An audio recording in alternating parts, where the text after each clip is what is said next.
Hi, welcome once again. So in this video we will see some advanced settings in the particle system, particularly for the GPU and CPU.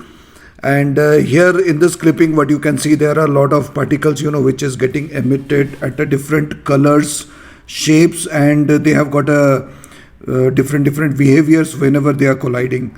Fine. So let's start. Please like this video if you find it informative and helpful, and yes, subscribe to our channel for more updates. So let us create one more particle system tutorial, name it as one. Fine.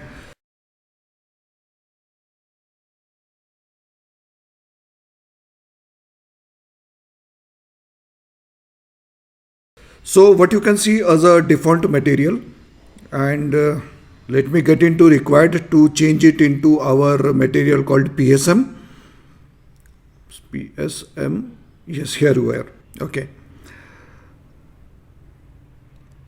And let me arrange the windows.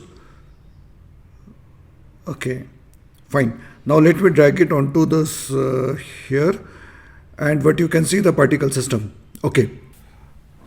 So in the spawn we have 20 particles emitting, and in the lifetime, let me from 1 to 1, let me make it minimum 1 and possibly maximum 6. And initial size, okay, it's too big, so let me change it as possibly 555 in the max, and in the minimum possibly 222 as a minimum value. And then let me come to initial velocity. Fine, it is absolutely fine. There is nothing more to change. So there is a color overlay, and we have seen in the earlier video we can do some changes based on your requirement, and I will make it red. So red, make it 20, and this with a green. Okay, fine. Now let me add some acceleration. So you have already seen acceleration will take up the direction, final direction. So particularly here in the Z, let me make it -100, and the minimum also let me make it -100. Fine. So what you can see, the particles are going up and going down, a sort of volcano sort. Fine.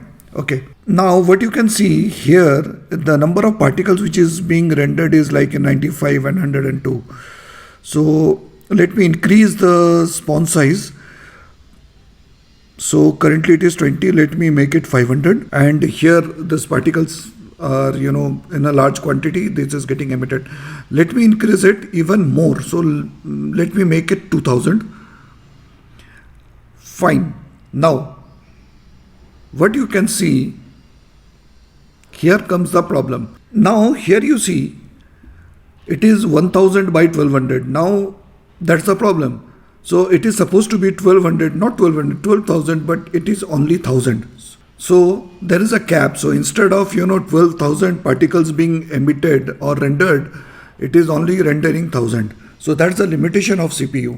So even if we want to increase the figure, we cannot. So that's the limit. Fine. So to solve this problem, what we have to do is we have to go back to this blank space before this required, and we will get into something called data type. Here we can see there is a something called new GPU sprites. You convert into new GPU sprites and you will see the changes. With GPU sprites, it has already started doing it 2000, 3000, 4000, and it is increasing. So you can see there is a complete flow of particles. So that's a big difference between the GPU and the CPU. Okay, now after we have increased the particle size from CPU to GPU, here we come down to a big black, big red box, which is called acceleration. So there are a couple of particles which is not compatible either with CPU or with GPU. So acceleration is something like that. So don't worry about it. We will have the same particularly for the GPU also. So again, type right click and get into acceleration, and what you will get is the constant acceleration.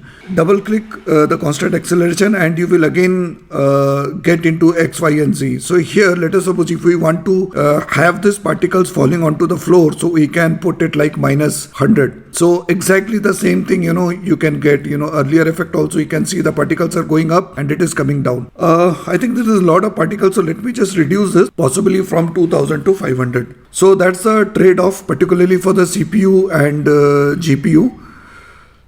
That's fine. So GPU will always have some advantage over CPU in terms of more number of particles and rendering. Okay, now let us see how we can control the size. We have already seen the initial size, how the particles will be sized while emitting during the origin. So there is something called size by speed.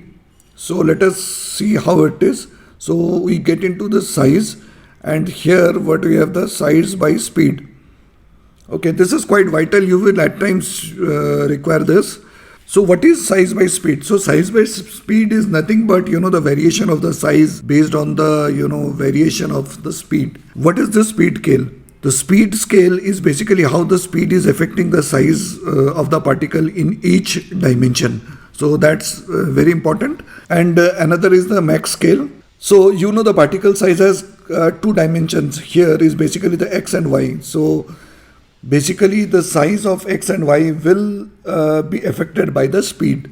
So the second parameter, what is there, what we have to understand is basically the maximum scale. So maximum scale is basically the maximum amount by which, you can scale up the size of the particle.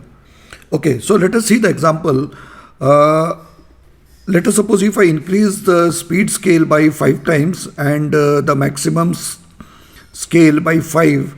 So here you can see there is a change which is happening. So the particles were more of a sphere here, and now it is a bit elongated towards the Y direction. Let us suppose if I do it in the Z direction, it is not getting changed because the speed of the scale is not getting changed, particularly for the X direction. Okay, now there are some changes, but we may want to make it even more prominent. To do that, we need to do some changes in the setting also. So you click on the required and there go down, and where you can see there is something called screen alignment. So normally by default it is kept as PSA square. Now we have to change the screen alignment into the PSA velocity, and here we are. So here you can see the particle size are getting changed, and you can alter the other things also. So after this size of the speed, let us get into collision. But you can see there are a lot of collision being happen. So we have, in the earlier video, we have already seen how we can control the collision, and let us understand in a more deeper manner. Fine. Now under the collision, there is something called, the first part, something called, resilience. Now what is resilience? So resilience is basically the bounciness of the particle. So 0.75 means it will bounce 75% of its earlier energy. More you increase the value of this resilience, it will increase the bounciness. More you reduce the resilience, it will reduce the bounciness. So more is the resilience, more is the bounce back property. Okay, go bit below, and what you can see, there is something called friction. So what is this friction? So the friction is basically how the other particle will react into it. Now you can see there is a change. So earlier it was 0, and we have actually increased the friction. So this friction is basically that force which is applied on the particles during the collision, and it will tell us, which direction this particle will move. Okay, so again go back to resilience with the same amount of friction. So even if I make the resilience as 1, so it will increase. I think there are a lot of particles. Let me just reduce it through spawn. So let me make it a bit low, 100. So here, okay, here you can see, and I will get back into the acceleration. So now this acceleration will tell me the direction. So let me make it 130. So okay, so that's going down towards the other, and it is getting bounced back. I think let me make it 30 only. Fine. Now here you can see the particles are coming in one direction and going to some other direction. So that's not quite relevant.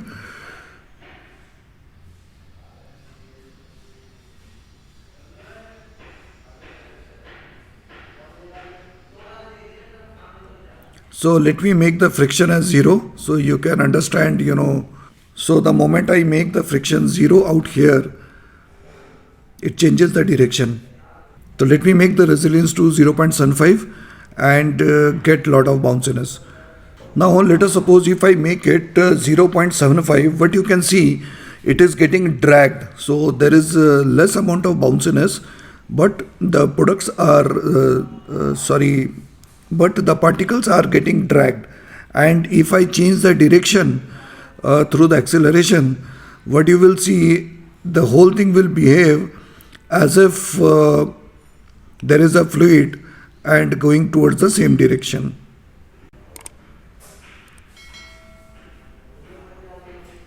So it is like, a sort of fluid which is falling on the surface and going towards the forward direction.